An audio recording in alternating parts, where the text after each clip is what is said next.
L'homme est poussière qui tombe en terre, vie éphémère de quelques jours, avant qu'il fasse le temps, l'espace, Dieu mit en place son plan d'amour. Dieu pour nous va jusqu'à l'extrême, dans les cieux sans fin nous dirons gloire à toi, Seigneur qui nous aime, béni soit ton nom, béni soit ton nom. Les hommes pleurent le fait qu'il meurt, Dieu qui demeure, vit à jamais. C'est la promesse qu'il nous adresse. Ceux qui s'abaissent, j'élèverai. Dieu pour nous va jusqu'à l'extrême, dans les cieux sans fin nous dirons gloire à toi, Seigneur qui nous aime, béni soit ton nom, béni soit ton nom. Dieu pour nous va jusqu'à l'extrême, dans les cieux sans fin nous dirons gloire à toi, Seigneur qui nous aime, béni soit ton nom, béni soit ton nom, béni soit ton nom.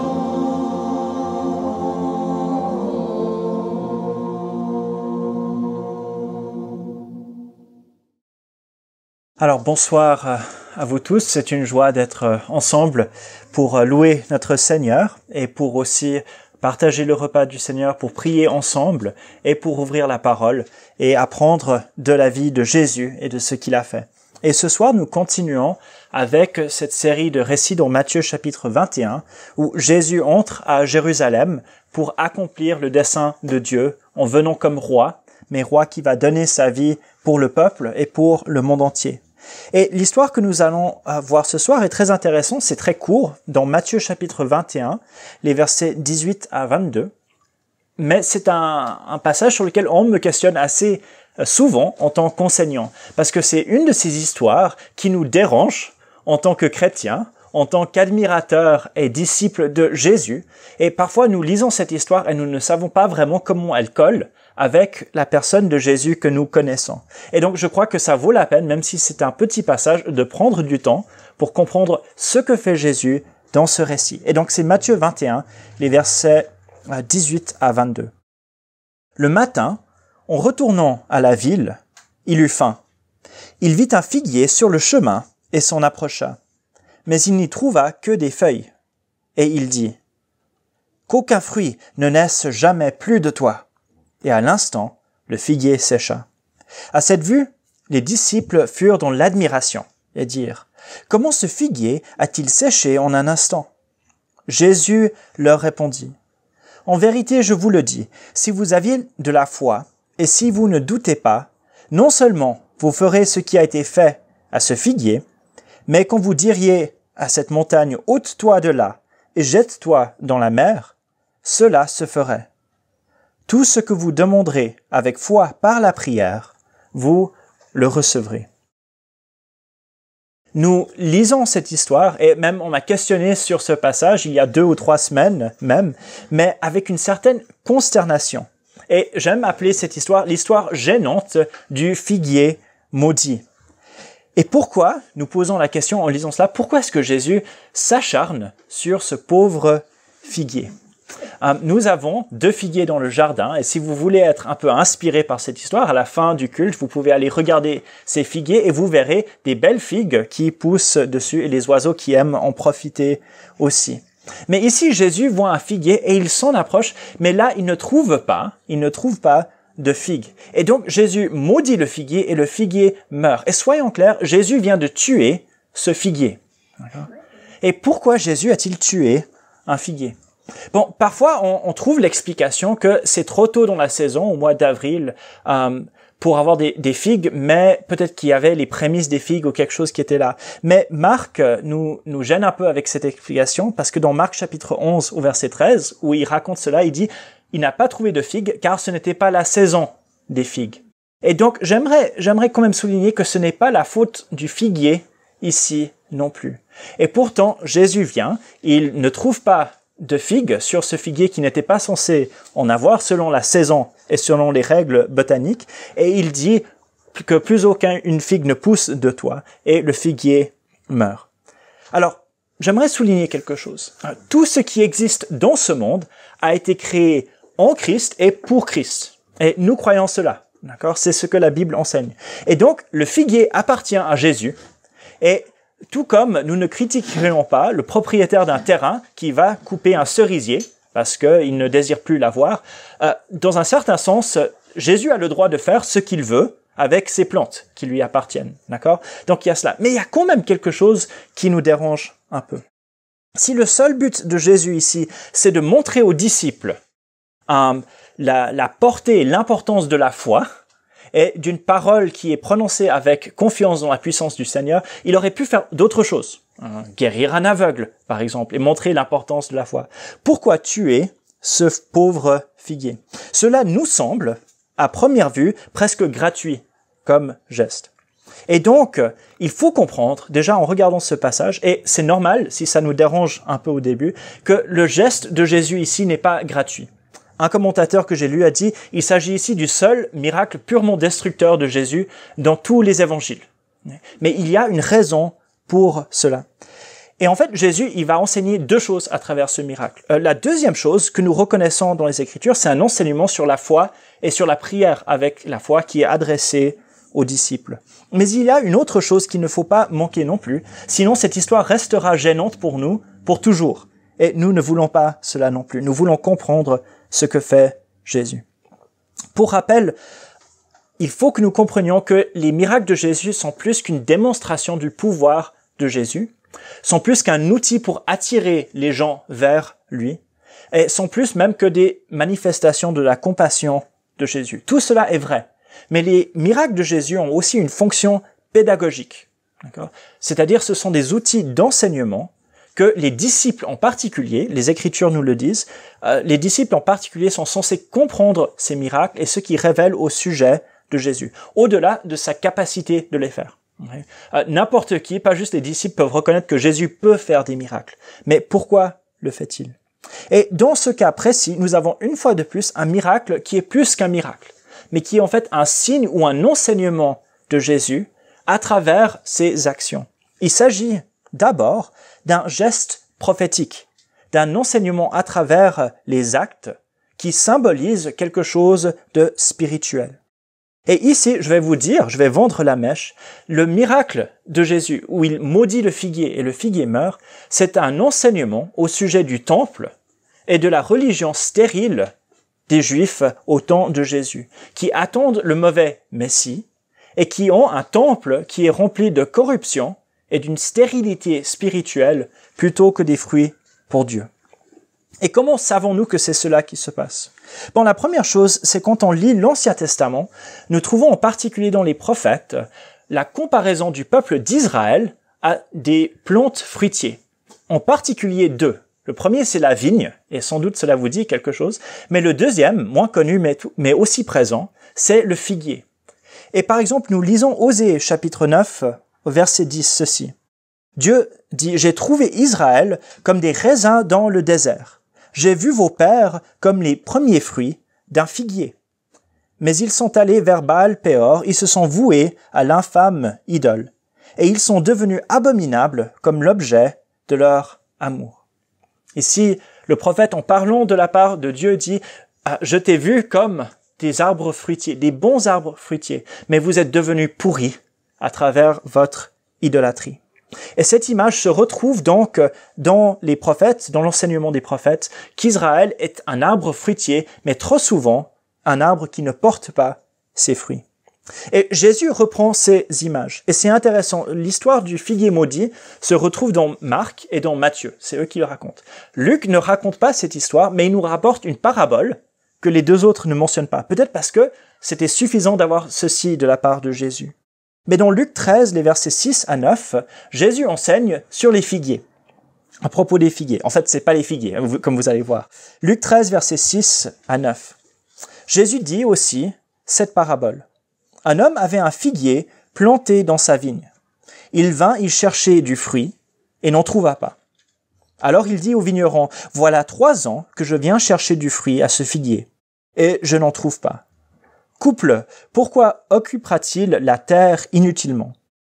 Le vigneron lui répondit, « Maître, laisse-le encore cette année. D'ici là, je creuserai tout autour et j'y mettrai du fumier. Peut-être à l'avenir produira-t-il du fruit. Sinon, tu le couperas. » Et dans cette parabole, Jésus parle de la situation spirituelle de son propre peuple. Un peuple qui est un arbre fruitier qui ne porte pas de fruits pour le propriétaire. Et la condamnation de l'arbre est claire. Il ne porte pas de fruits, il sera coupé et jeté au feu. Et ça, c'est l'enseignement que Jean-Baptiste a prêché aussi lorsqu'il appelait le peuple à la repentance. Et dans cette parabole où Jésus parle de la situation de son peuple et du jugement qui va venir, il avertit qu'il y a encore une chance de revenir vers Dieu. Et cela revient sans cesse dans l'enseignement des évangiles, chez Jean-Baptiste et puis chez Jésus qui le suit. Que Dieu a un peuple qui lui appartient, mais il attend des fruits, c'est-à-dire la foi dans le Messie qui vient, la repentance et les bonnes œuvres en vue du royaume qui vient. Et sans ces bons fruits, sans cette obéissance remplie d'amour et de foi en Christ, l'avenir du peuple, c'est la destruction. Ce n'est pas le salut que Dieu a promis. Plus tard, dans l'Évangile, au verset 43 de Matthieu 21, lorsqu'on revient donc à notre chapitre de Matthieu 21, il y a la parabole des vignerons. Mais voici la conclusion, et on y reviendra par la suite dans les semaines qui viennent, mais la conclusion est celle-ci. Jésus dit, « C'est pourquoi, je vous le dis, le royaume de Dieu vous sera enlevé et sera donné à une nation qui en produira les fruits. » Le royaume de Dieu vous sera enlevé et sera donné à une nation qui en produira les fruits. Le royaume de Dieu qui est promis est réservé au peuple qui porte des fruits pour Dieu. Et cela s'exprime par la foi en Christ qui vient et par la repentance pleine d'obéissance à ce que Jésus dit. Et donc, quand nous voyons Jésus qui vient chercher des fruits dans un figuier, devant un figuier, et qui ensuite le maudit pour la destruction, il devrait y avoir tout plein de connexions qui arrivent dans notre esprit. Parce que Jésus est en train de reprendre toute l'image de son enseignement et de l'enseignement de l'Ancien Testament pour parler des attentes de Dieu pour son peuple.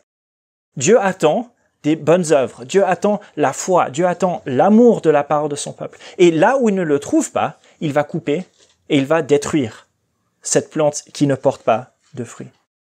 Bon, pourquoi Jésus le fait-il à cet instant précis?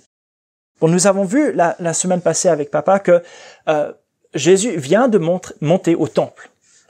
Et dans ce temple, qui était un bâtiment absolument magnifique, qui était là pour inspirer les gens à l'adoration et la louange de Dieu, Jésus est entré et plutôt que de trouver la prière, plutôt que de trouver l'adoration de Dieu, plutôt que de trouver toutes les nations qui sont attirées vers Dieu, il a trouvé une caverne de voleurs, du commerce, le marchandage des gens qui s'en servent même comme route commerciale et un manque de respect total pour Dieu dans ce système religieux. Et il y a ce parallèle entre ce qui s'est passé au temple et ce qui se passe avec le figuier. Dans ce que nous avons vu précédemment, Jésus observe le temple, puis Jésus chasse les vendeurs et critique violemment le temple qui est là. Et au chapitre 24, Jésus va aussi maudire, entre guillemets, il va annoncer la destruction du temple aussi. Et dans ce miracle, nous voyons le même schéma. Jésus observe le figuier qui est beau, plein de feuilles, de loin. Jésus le trouve sans fruit et le maudit, Et puis le figuier meurt à cause de cette parole de Jésus. Pour voir ce qui sera dit dans Matthieu 24, nous lisons Matthieu 24, les versets 1 et 2, la réaction des disciples lorsqu'ils vont au temple. Comme Jésus s'en allait, c'est-à-dire il sortait du temple, au sortir du temple, ses disciples s'approchèrent pour lui en faire remarquer les constructions. Mais il leur répondit, « Voyez-vous tout cela? En vérité, je vous le dis, il ne restera pas ici pierre sur pierre qui ne soit renversée. » Et comme Jésus a dit au figuier qu'il n'y aura plus jamais de fruits qui viendraient de cela, Jésus dit du temple qu'il n'y aura plus une pierre qui restera sur l'autre. Et le temple était vraiment quelque chose d'extraordinaire. Un juif du nom de Flavius Joseph, qui a vécu quelques décennies après Jésus et qui a vu la fin du temple, décrit ainsi le bâtiment. À la façade extérieure, il ne manquait rien de ce qui pouvait frapper l'esprit ou les yeux. Partout revêtu de plaques d'or massif, le temple brillait au premier rayon du jour, d'un éclat si vif que les spectateurs devaient en détourner leur regard comme des rayons du soleil. Il dit aussi que cet édifice, le temple, est le plus admirable de tous ceux qu'on ait vus ou entendu parler, tant pour sa construction, sa grandeur, la perfection de ses détails, que pour sa célébrité de son sanctuaire. Le temple est magnifique à voir. Le temple est beau. C'est un arbre plein de feuilles. Mais spirituellement parlant, quand on l'inspecte, quand on vient chercher des fruits pour Dieu, il est stérile. Il ne porte pas de fruits. Et la parole de jugement de Jésus envers le figuier, en fait, c'est un signe de ce qui va se passer au temple. Jésus enseigne, il essaye d'enseigner les disciples au sujet de l'avenir du temple. Cet endroit si beau, si magnifique, qui est censé porter des fruits pour Dieu, n'en porte pas. Et à cause de cela, le verdict, c'est la destruction, c'est le jugement. La religion représentée par le temple, c'était une religion pleine de corruption, où les chefs du peuple, tels que le souverain sacrificateur et sa famille, abusaient de leur position d'autorité pour s'enrichir sur le dos du nom de Dieu. Parmi le peuple, la religion était devenue un culte nationaliste et ethnique où on haïssait l'étranger, parfois avec d'assez bonnes raisons, mais qui était rempli de haine, de recherche de vengeance et de domination sur l'autre. Et à presque tous les niveaux, la foi de l'Ancien Testament, qui était censée rapprocher les gens de Dieu et les pousser aux bonnes œuvres, avait eu l'effet inverse. Et le temple, c'était vraiment le symbole par excellence, non seulement de ce que Dieu avait voulu, mais aussi de la corruption qui était venue. Et Jésus condamne cette religion stérile, qui n'est pas pleine de repentance et du désir de Dieu, exprimé dans l'Ancien Testament, d'amour pour Dieu et d'amour pour son prochain. Et donc, sans la foi en Christ, qui fait porter des fruits, le résultat sera le jugement et la destruction. Et donc, c'est pour ça que cela nous choque, ce que Jésus fait au figuier, parce que l'avenir pour le peuple sans fruits est choquant aussi. Et Jésus veut nous secouer un peu en montrant cela. Bon, qu'en est-il pour nous? Je ne crois pas que l'application soit qu'on aille dehors et qu'on maudisse nos figuiers, d'accord, et on voit ce qui se passe, d'accord, si on a assez de foi pour le tuer. Par contre, le message spirituel reste le même. Vous savez, si Dieu attendait des fruits d'Israël, maintenant il attend du fruit aussi pour son peuple en Jésus-Christ. Dans Romains 7, verset 4, nous lisons « De même, mes frères, vous aussi vous êtes morts à l'égard de la loi par le corps du Christ, pour appartenir à un autre, à celui qui est ressuscité d'entre les morts, afin que nous portions des fruits pour Dieu. » Et dans Colossiens chapitre 1, verset 10, nous lisons « Marchez d'une manière digne du Seigneur, pour lui plaire à tout point de vue. Portez des fruits en toutes sortes d'œuvres bonnes, et croissez dans la connaissance de Dieu. » Nous ne sommes pas sauvés par nos œuvres. La Bible enseigne clairement, c'est par la grâce et la mort de Jésus-Christ que nous avons le salut. Mais Dieu attend absolument de nos vies, qui sont en Christ et qui vivent en lui, qu'elles soient pleines d'œuvres bonnes, qu'elles soient pleines de foi et de fruits pour Dieu. Et si nous n'avons pas ces fruits pour Dieu, nous ne sommes pas en train de marcher avec Christ. Et la Bible est très claire à ce sujet. Vous vous en souvenez, Jésus a enseigné à la fin du sermon sur la montagne, c'est dans Matthieu 7, les versets 19 et suivants. « Tout arbre qui ne produit pas de bons fruits est coupé et jeté au feu. Et en parlant des faux prophètes, il dit, c'est donc à leurs fruits que vous les reconnaîtriez. Quiconque me dit Seigneur, Seigneur, n'entrera pas forcément dans le royaume des cieux, mais celui-là seul qui fait la volonté de mon Père, qui est dans les cieux. Et pour nous, en tant qu'Église et aussi en tant qu'individu, c'est plus facile de soigner les apparences extérieures que tous peuvent voir que de travailler les fruits pour Dieu. Mais le désir de Dieu, ce n'est pas que notre apparence spirituelle ou religieuse soit belle aux yeux des autres. L'attente n'est pas qu'on donne l'impression d'être des bons chrétiens. Okay?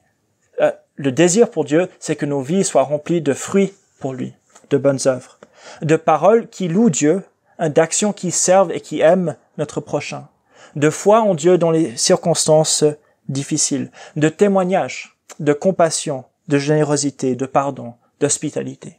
C'est ces choses-là que Dieu désire voir dans notre vie. Et nous devons prendre les avertissements multiples de Jésus au sérieux. Lorsqu'il dit que ces arbres qui ne portent pas de fruits seront coupés et jetés au feu.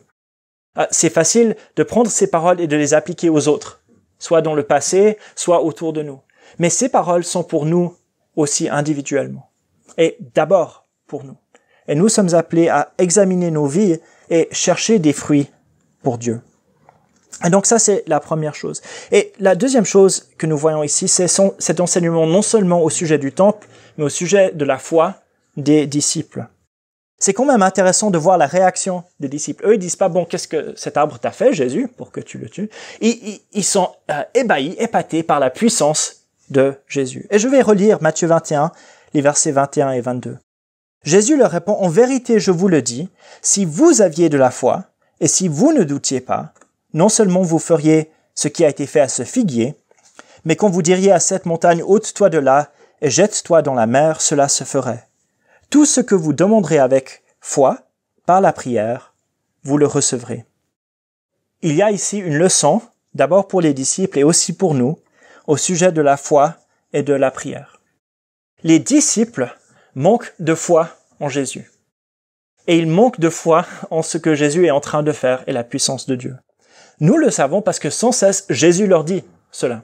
Même, c'est presque les mêmes paroles qui ont été adressées aux disciples dans Matthieu 17, les versets 19 à 20. Quand les disciples n'ont pas réussi à guérir, à chasser un démon d'un enfant démoniaque. Matthieu 17, versets 19 et 20. Les disciples dirent à Jésus en privé, « Pourquoi n'avons-nous pas pu chasser ce démon ?»« C'est à cause de votre petite foi, » leur dit Jésus. « En vérité, je vous le dis, si vous avez de la foi, comme un grain de moutarde, vous diriez à cette montagne, transporte-toi d'ici, là, et elle se transportera. Rien ne vous sera impossible. » Pensez le même message que Jésus doit continuer à donner à ses disciples. Et vous savez, les apôtres avaient reçu le pouvoir de chasser les démons. Jésus leur avait donné cette autorité, et pourtant ils n'ont pas pu le faire. Et le problème, ce n'était pas avec Jésus, qui n'avait pas donné assez d'autorité. Le problème, ce n'était pas avec l'enfant, ou son père. Le problème, c'était le manque de foi des apôtres, qui ne croyaient pas en la puissance qui était donnée. Et il semble aussi donc qu'ils manquaient de prière. Ils avaient reçu l'autorité de Christ, mais ils ne la comprennent pas et ne la mettent pas en pratique, parce qu'ils ne croient pas en Dieu et ne se consacrent pas à la prière. Et sans cesse, Jésus doit corriger les disciples pour leur manque de foi. Au chapitre 8, Jésus corrige les apôtres à cause de leur petite foi. Au chapitre 14, il critique aussi Pierre en disant « Homme de peu de foi, pourquoi as-tu douté ?»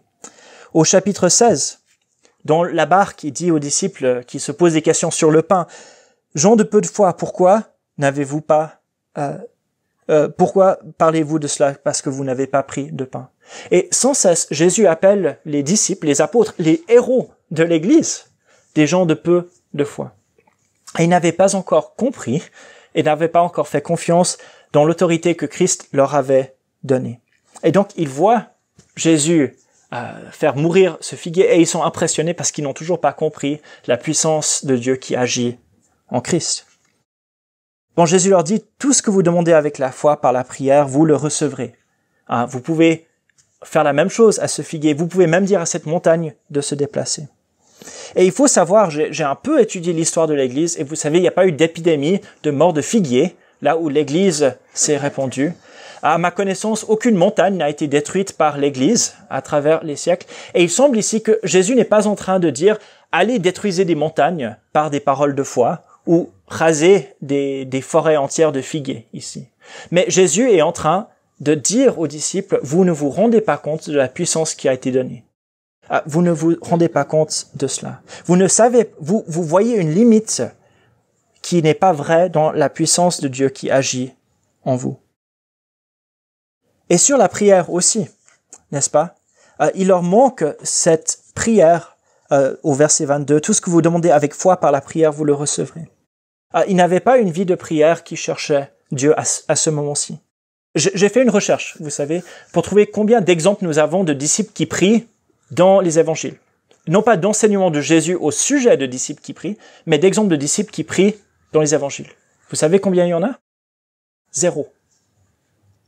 Je suis sûr qu'à un moment donné ou un autre, Pierre ou Jean ou quelqu'un a prié. Mais les évangélistes nous montrent aucune fois que les apôtres, que les disciples ont prié pendant tout le ministère de Jésus, pendant tous les évangiles. Et je crois que la raison, c'est parce que c'était un manque réel dans leur vie spirituelle. Et ce manque de foi peut-être s'exprimait par le manque de prière. Oui, ils suivent Jésus, mais ils manquent terriblement de foi. Ils manquent terriblement de prière. Et à cause de cela, ils ne peuvent pas accomplir et ne peuvent pas comprendre non plus les œuvres que Dieu est en train de faire en Jésus et qu'il désire faire en eux. Et il y a un grand besoin de croissance spirituelle chez les disciples pour que Dieu puisse agir en eux par Christ comme il le désire. Est-ce que le but, c'est que littéralement des montagnes se jettent dans la mer? Non. Jésus utilise une image ici. Le but de Jésus, c'est qu'ils aient la foi qui va les sauver, la foi en Jésus-Christ. Mais il voit une limite. Mais vous savez, il y a une bonne nouvelle aussi.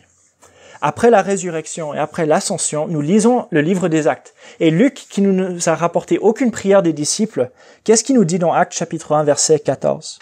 Bon, que l'Église, tous d'un commun accord, persévérait dans la prière, avec les femmes, avec Marie, mère de Jésus, et avec ses frères. La première chose que les disciples ont fait, après l'ascension, c'est qu'ils se sont mis à prier et à persévérer dans la prière. Et je crois qu'une des choses que nous voyons dans les Actes, c'est les disciples qui arrivent dans une maturité spirituelle par rapport à ces paroles de Jésus. Ils ont déjà reçu l'autorité. Ils ont déjà les raisons de croire en Christ, mais ils ne l'ont pas encore vécu. Et dans le livre des Actes, nous voyons des gens qui prient avec foi au nom de Jésus. Nous voyons des gens qui font confiance à lui, et nous voyons des gens qui font des œuvres extraordinaires parce qu'ils ont mis leur foi en Christ. Alors, qu'en est-il pour nous? Où en sommes-nous dans notre cheminement avec Jésus, comme ses disciples? Bon, nous avons reçu un pouvoir de la part de Jésus aussi. Le pouvoir d'accomplir ce qui est nécessaire dans la vie pour rester fidèle à Dieu, pour servir l'Église, pour être une bénédiction aux autres.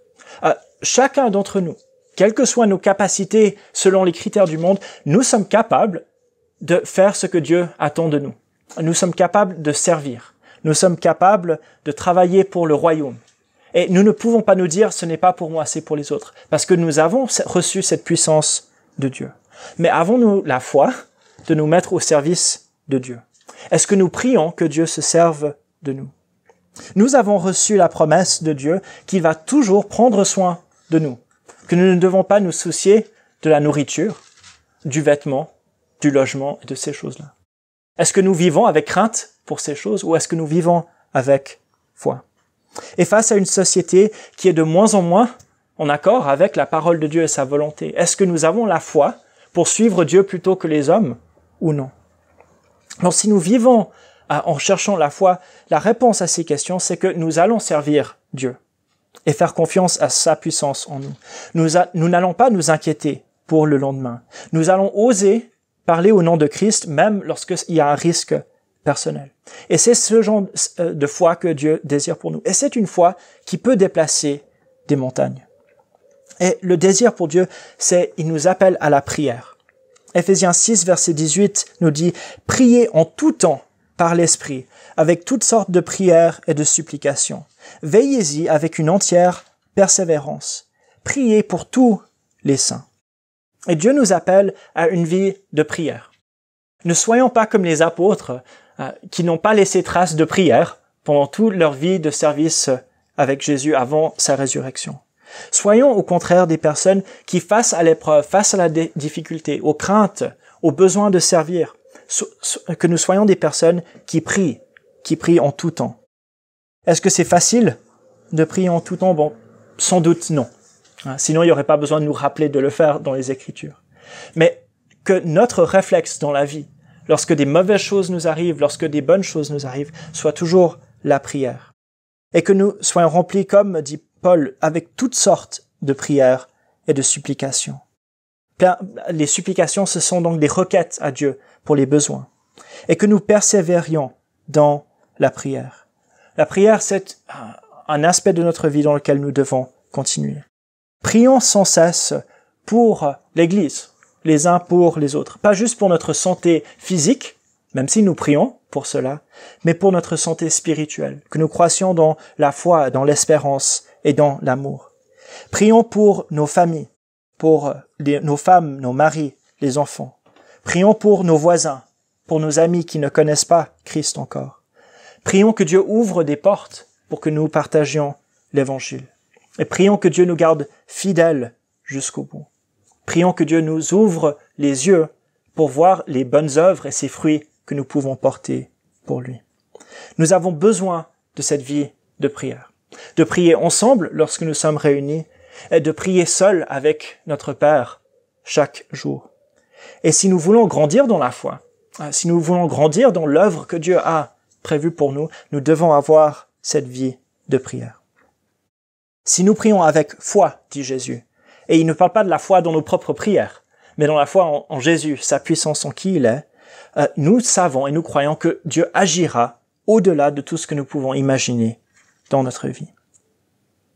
Alors nous voyons cette histoire de Jésus qui tue un figuier. Et cela nous déstabilise un peu. Mais que cela nous permette de nous examiner nous-mêmes. Un beau figuier qui ne porte pas de fruits ne sert à rien.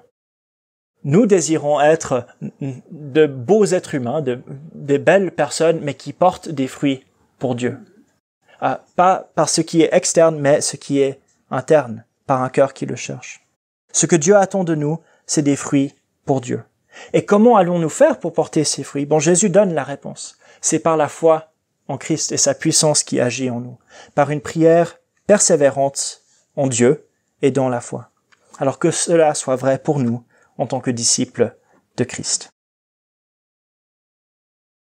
Béni soit ton nom, quand tu fais de nombreux cadeaux, quand j'en ai plus qu'il ne m'en faut, béni soit ton nom. Béni soit ton nom, quand ma vie est un vrai désert, quand je dis vivre à quoi ça sert, béni soit ton nom.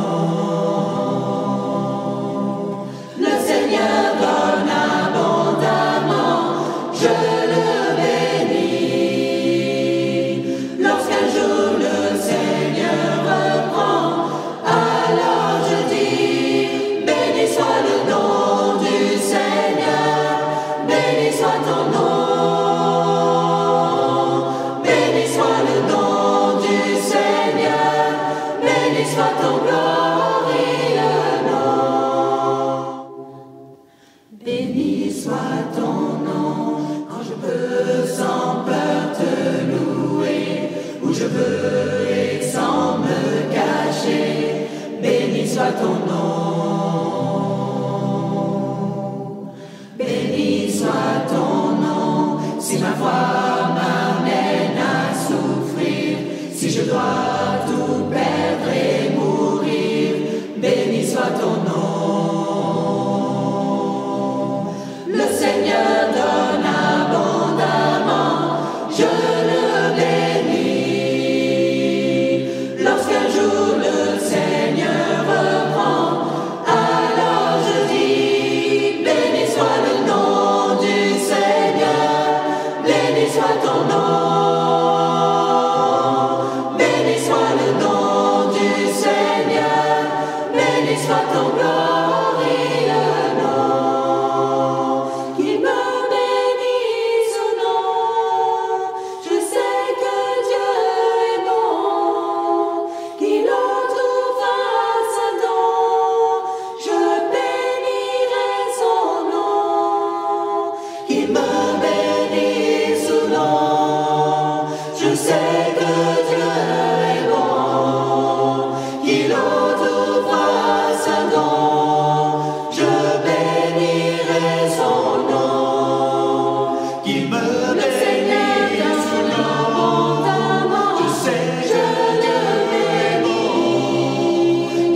Say